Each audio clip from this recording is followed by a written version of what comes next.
বিসমিল্লাহির রহমানির রহিম। আসসালামু আলাইকুম। দুইটা শসা, অল্প একটু ধনিয়া পাতা, কিছু পুদিনা পাতা ধুয়ে কেটে বেছে উছে নিব সব। এখন ব্লেন্ড করে নিব।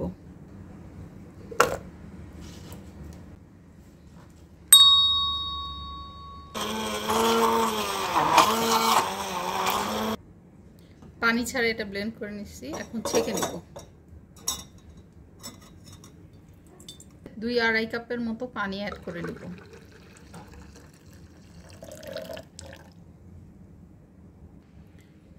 এর সাথে দেব 2 টেবিল চামচ লেবুর রস,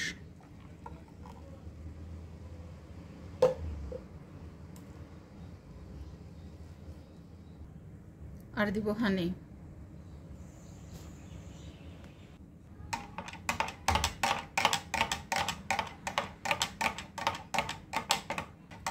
শসা শরবত রেডি। ফ্রিজে হাফ অ্যান আওয়ার রেখে ঠান্ডা ঠান্ডা খাবো।